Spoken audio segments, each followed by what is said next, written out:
My name is Jim Crane. I grew up here in Milford.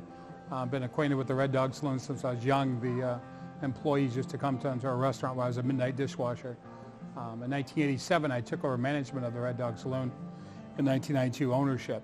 At the time, we were still located at 449 North Main Street. Later, in 1994, we moved to this new location here on Summit Street, and still in Milford. When we actually decided to move this new location, a friend of mine actually got a parade permit. Walk the Dog Parade is what it was called. And they shut down the street for us, and we took the dog down and put it in the back of a 1933 Ford pickup truck, being that's when the license was issued. And along with my friends and their dogs and 300 kazoos and a hired jazz band, Paul Vornhagen, who's actually nationally known, he played How Much Is That Doggy in the window, and everyone hummed along, and we blocked the street and marched down here and installed the dog up here. The dog itself has been the symbol since 1972 of the Red Dog Saloon. The Detroit Hour magazine gave us the Mascot of the Year award for the dog over the window, or the front door at the time, and now it's over this front door. Tim's Cafe was established around 1925. It was built as a hotel, and within that hotel there was a restaurant called Tim's Cafe. At the time, Prohibition was enforced, so it wasn't a bar, it was just a restaurant. May 16th of 1933, the Milford Village Council had a special meeting and gave the permit for Tim's Cafe to have a 3.2 beer license. Prohibition was repealed later in December of 1933. May of the next year, 1934, it actually received a license to sell full beer.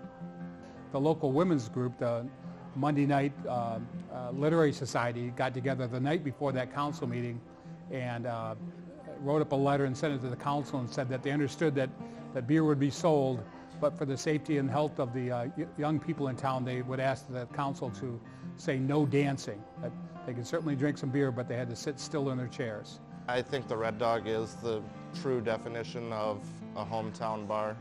Staff has decades of tenure here. You know, we try and keep everybody around and keep it all as one close family. I thought I was only going to work here 6 months when I started.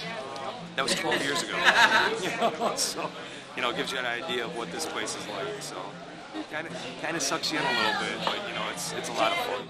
We love coming to work. We have fun when we come to work every day.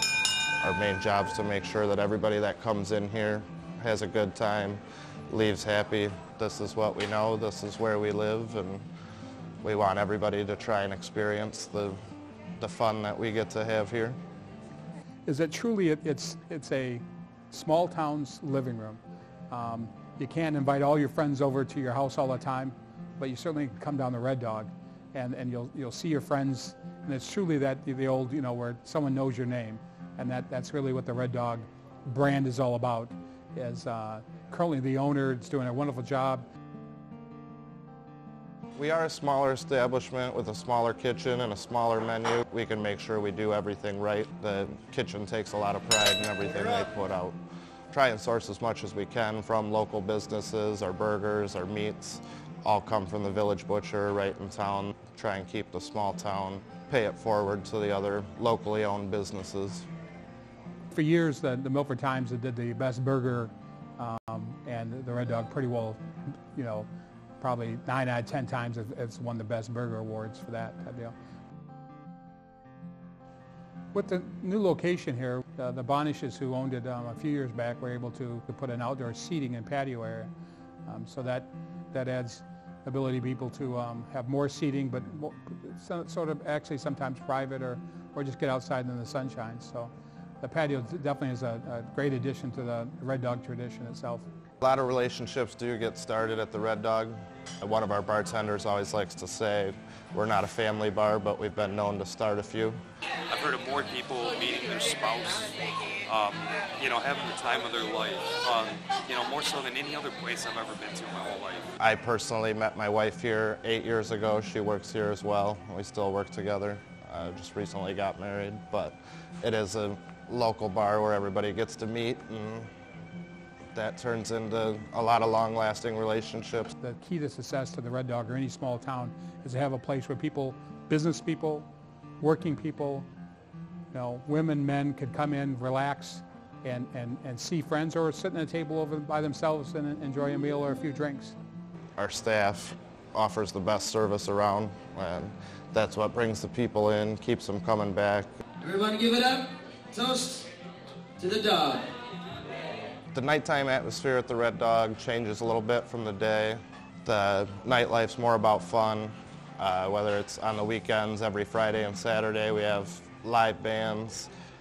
During the week we have ladies' night, live acoustic music. Really fun part of having a public establishment is that you really have to, it's in a small town, you get to be the living room for everyone. And along with that, with my experience, that running the Red Dog wasn't that difficult, so I just upped the difficulty level by bringing in blues bands from Detroit and some nationwide. Leon Russell, also Martha Reeves and the Vandellas played here. And it was special then that Martha Reeves and the Vandellas, because she brought some of the old Motown musicians along with their brother Benny Reeves, who played here on a regular basis, but he was on stage with Martha. So our show was even better than most. If the moose could talk, he'd wonder who put those pearls around his head. They've been there for a long time. They were at their old Red Dog. Yeah, the moose has witnessed many things. There's a moose and the caribou and the billy goat with one horn. And so most of the things hanging on the walls besides maybe some beer signs have been hanging in the Red Dog and for many generations, including above the doorway and heading back to the main door is the two-hole outhouse seat from my great-grandfather's farm. I hung it up there, and it seems to be a good place for it, and don't really need it back at home at all, so it's still hanging there. So, overall, we're known for the everything bar, and we're good food, good service, good beer, most of all, good people. I think the most important part of anything in this industry is the staff and the service that you can give. I've had great times at places, but the memories that I've made here and the other people that I've known that have made memories here, it's amazing to see how happy people can be here. Red Dog in its 80 years has served the town of Milford. At times maybe a little rough, maybe things were, but for this most part I think it's been an asset to the village. Every small town should have a public watering hole such as the Dog Saloon.